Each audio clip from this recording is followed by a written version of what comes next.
Boa resposta, né? Bem otimista aí. Boa sorte para você. Depois escreva para a gente contando como é que você está.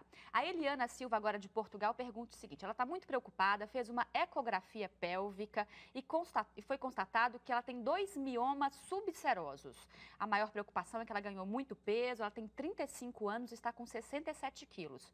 Ela sempre manteve o peso antes disso. Ela diz que o abdômen está inchado. Já me perguntaram 2 vezes se estou grávida, ela diz. A ginecologista disse que o inchaço não está relacionado ao mioma.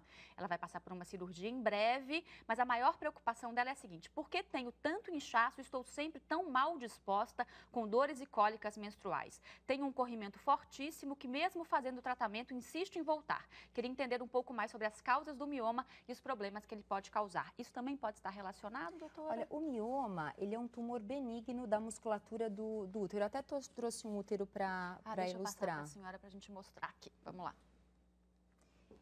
E, assim, ele pode estar localizado tanto na parede do útero, que eles são chamados de miomas intramurais, pode estar localizado dentro do útero, que são os miomas submucosos, e fora do útero, que são os miomas subserosos. Mas, eventualmente, ele pode ter uma parte para fora, uma parte para dentro do útero, uma parte para dentro da cavidade. E a sintomatologia e a importância desses miomas vai depender da localização dos miomas e do tamanho dos miomas. Por exemplo, os miomas localizados no interior do útero ou na parede uterina, eles são mais causadores de sangramentos vaginais, podem provocar anemia, cólicas menstruais. Já os miomas localizados fora do útero, que são os subserosos, que ela diz, são responsáveis por dores pélvicas. Dependendo do tamanho, pode comprimir a bexiga, ela pode ter alteração urinária. Dependendo do tamanho, pode comprimir o intestino que vem atrás do útero. Então são várias consequências. Exatamente. Essa relação com corrimento, que ela disse que o dela é isso não existe. Não existe. Deve ser um outro problema. Exatamente, são coisas distintas. Agora, esse inchaço que ela fala, provavelmente não é um inchaço, mas é um aumento do volume abdominal decorrente do tamanho do mioma, porque o mioma é um tamanho significativo, de 5 centímetros. Né? Ela falou que mais de 5 centímetros. Então, imagine que um útero, um tamanho médio de 7 centímetros. Então, assim, é um mioma basicamente quase do tamanho de um útero, entendeu? E o fato dela ter ganhado muito peso, isso também pode ter influência do mioma? Não, isso não. É outra coisa. Então, ela também tem que procurar novamente um especialista para entender São coisas distintas, né? Que ela parece ter. Claro, eu não estou vendo a telespectadora, não é minha paciente, mas assim, parece coisas distintas. Corrimento é uma coisa, o mioma, acho que assim, é muito importante, pode estar causando essas dores, assim, disposição, esse inchaço que ela chama na barriga. Agora, esse ganho de peso, eu não atribuiria somente ao mioma, assim, ela deve estar cursando com alguma outra alteração. Então tá, Eliana, se tiver mais dúvidas, por favor, escreva novamente pra gente. A gente chama a doutora Ana de novo para tentar esclarecer todas as dúvidas. Agora, Ronísia de Portugal pergunta o seguinte, olha que bacana, o programa chegando em tantos lugares, né? São mais de 150 países que nos acompanham e que a gente sempre recebe perguntas de Portugal, da Angola, Austrália, Nova Zelândia, nós já foram muitos países. Agora, a Ronísia de Portugal pergunta o seguinte, ela tem 31 anos, é casada e não tem filhos. Tomo meu anticoncepcional todo dia certinho durante os 21 dias, mas a menstruação só vem quando volto a tomar a pílula, no dia que começo novamente. Por que isso acontece? Ela pergunta se isso é normal, doutora Ana. Normalmente, depois da parada da pílula, a menstruação vem 2 a 3 dias depois. Só que o uso constante do anticoncepcional, ele faz com que essa camadinha de dentro do útero, que chama-se endométrio, ela fique muito fina. Então, algumas mulheres passam a menstruar muito pouco, então tem o fluxo menstrual muito diminuído, né? E com menos dias de duração. Então, isso é muito comum e é normal. Então, assim, o fato dela menstruar um pouco depois e menstruar pouco não tem nenhum problema. Não tem problema. Não está fazendo nenhum mal. Nenhum mal. Tá ótimo. Você que nos acompanha, aproveite para mandar agora a sua pergunta para o nosso e-mail, estiloesaude@recordnewstv.com.br. Voltamos já já, não saia daí.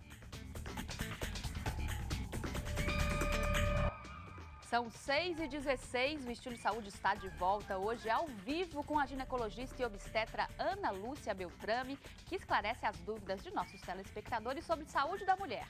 E você que quer participar, mande a sua pergunta para estiloesaude@recordnewstv.com.br. Muita gente mandando pergunta. Chegaram vários aqui no intervalo. Vou tentar já fazer rapidinho as perguntas, doutora, porque tem muita gente escrevendo. Olha só, a Bárbara Consone nos escreveu agora. Ela disse: excelente pauta escolhida para o programa. Obrigada, Bárbara. Minha dúvida: a doutora estava falando sobre exames para saber sobre HPV, doenças sexualmente transmissíveis e candidíase.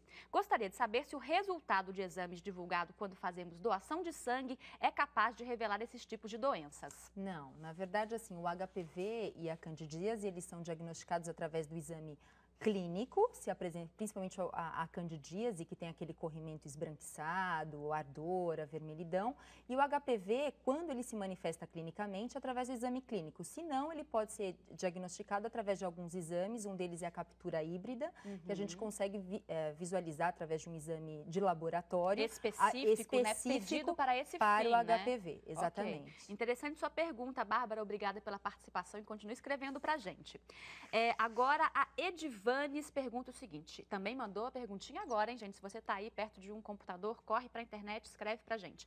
Eu tenho ovário policístico, por favor, tire minha dúvida. Por que não consigo engravidar e também não menstruo todo mês? Ela fala que menstrua a cada 2 ou 3 meses e ganha peso com facilidade. Então, os ovários policísticos, eles são caracterizados, né, pelos ciclos anovulatórios. Nem toda paciente que tem ovário policístico vai ter ciclo anovulatório, ou seja, o ciclo que não vai ovular, que não está presente a ovulação. E aí não tem menstruação. Não tem menstruação, exatamente. Mas muitos pacientes que têm ovário policístico têm também essa falta de menstruação em alguns meses. Na verdade, o ovário policístico ele tem vários tipos de manifestações. Tem desde as pacientes que não têm nenhuma manifestação clínica, até as pacientes que têm a síndrome completa, que cursa com aumento de pelos, aumento de peso, anovulação, uma série de coisas. Então, assim, se ela tem ovário policístico e não está menstruando, é interessante que ela procure o ginecologista para fazer com que esses ciclos sejam ovulatórios ou se ela não quiser engravidar, para que se tome um anticoncepcional. Para tomar todos os cuidados, né? Exatamente. Combinado.